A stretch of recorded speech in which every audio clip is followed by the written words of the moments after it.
Halo semua, perkenalkan nama saya Oni Evelyn Gultom dari Universitas Internasional Batam, Prodi Pariwisata. Di sini saya akan menjelaskan hasil jawaban ujian tengah semester saya dari mata kuliah Perilaku Konsumen dengan dosen Korobi Kurniawan. Segmentasi. Pertama kita harus mengetahui dulu apa itu segmentasi. Segmentasi adalah sebuah pengelompokan konsumen dari demografi atau dari perilakunya atau geografinya atau juga dari psikografinya.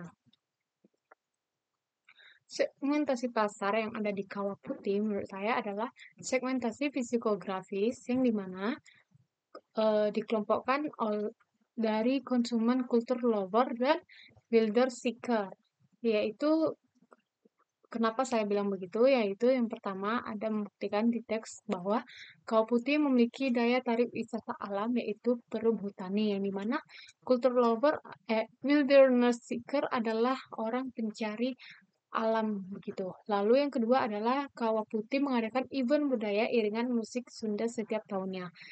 Kenapa saya bilang begitu? Karena culture lover adalah pencari budaya sekitar daerah tersebut. Lalu ada segmentasi demografis, yang dimana perhutani membagi pasar sesuai dengan variabel-variabel demografis. Dijelaskan bahwa mereka menyediakan kios-kios belanja yang berada di pintu masuk. Lalu ada target pasar. Target pasar yang ada di Kawah Putih adalah ekowisata mempunyai target pasar. Yang pertama, warga setempat. Yang kedua juga turis domestik dan mancanegara. Kenapa saya bilang gitu? Karena dengan melakukannya aktivitas ekowisata, diharapkan dapat menarik para target pasar tersebut dan menjadikan ekowisata menjadi sebuah cara yang alternatif untuk menggunakan keberagaman negara dan meningkatkan standar Indonesia. Lalu yang ketiga ada diferensiasi. Diferensiasi ini adalah sebuah keunikan dari daya tarik objek wisata tersebut, atau juga pelayanan dari objek wisata tersebut. Maka di teks menyebutkan bahwa Kawah Putih membuat ontang-anting atau layanan mobil yang bisa antar jemput para turis.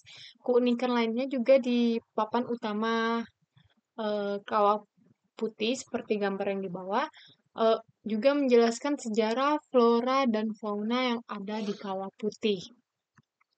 Lalu ada 1B yaitu perception, yang dimana persepsi aktivitas ekowisata mempunyai persepsi untuk mengurangi pengangguran di penduduk lokal, tetapi juga memiliki tantangan, yaitu tekanan dari para turis karena banyak yang tidak dibuka tempat wisatanya untuk para turis karena itu dilindungi. Lalu ada learning. Learning ini adalah artinya itu kita mempelajari atau sebuah layanan atau jasa memberitahu bagaimana cara memakainya, di mana belinya, dan bagaimana juga cara menjaga produk tersebut. Maka di teks menyebutkan secara tidak langsung menjelaskan di Kawah Putih ada objek wisata yang bisa membuat para wisatawan berpartisipasi terhadap penanaman bibit pohon saat musim hujan. Lalu juga memberikan catatan fauna dan flora sehingga konsumen tersebut dapat memproses untuk mengonsumsi sebuah ilmu pengetahuan yang bisa mereka terapkan ke depannya. Lalu memori. Memori ini adalah sebuah proses untuk mengingat suatu keadaan yang sudah kita pelajari, yang dari learning tersebut. Maka proses pertamanya adalah proses input, yang dimana proses ini terjadi saat kita menanam pohon dari teks tersebut. Lalu ada sensory store. Sensory store ini adalah sensor kita untuk menghadapi dari proses input dan melatihnya. Jadi working short term store itu dengan melalui encoding menjadi long term store, yaitu saat kita sudah menerapkan dan tidak terlupakan lagi sistem menanam pohon tersebut. Lalu yang kedua ada personality and lifestyle, yang dimana masalah utama dari teks tersebut adalah aktivitas ekowisata yang terlibat langsung dalam lingkungan dan tempat tinggal daerah Kawah Putih dan tidak berfokus dan ini berfokus pada perhutani. Dengan adanya aktivitas ekowisata personality, warga setempat dan lifestyle warga terpengaruhi dalam consumer innovativeness yang dimana para penduduk setempat menerima aktivitas yang baru di daerah tempat tinggalnya dan melakukan lifestyle yang baru yaitu menyumbang dan menanam bibit pohon. Lalu untuk jawaban yang ketiga ada motivasi dan penilaian penduduk.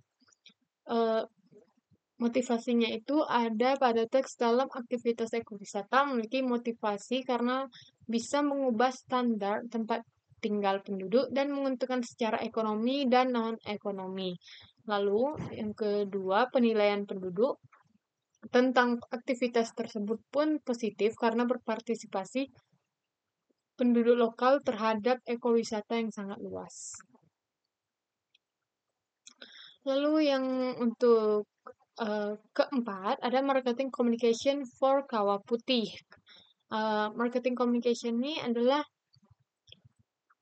sebuah komunikasi untuk menyampaikan kepada konsumen tentang misi, visi, dan tujuan dari produk tersebut. Maka di marketing communication menurut Kawah Putih ada third pursuit yang dimana menawarkan layanan dalam Kawah Putih yaitu ontang-anting atau layanan mobil. Yang kedua ada money of communication yang di teks menjelaskan tentang biaya masuk yang dikumpulkan untuk menyediakan dana dalam pengelolaan dan pelindungan daerah. Lalu ada momentum communication yaitu memberikan yang terbaik pada masyarakat setempat. Sekian penjelasan saya tentang UTS perilaku konsumen ini. Dan untuk teksnya bisa dilihat di description. Terima kasih.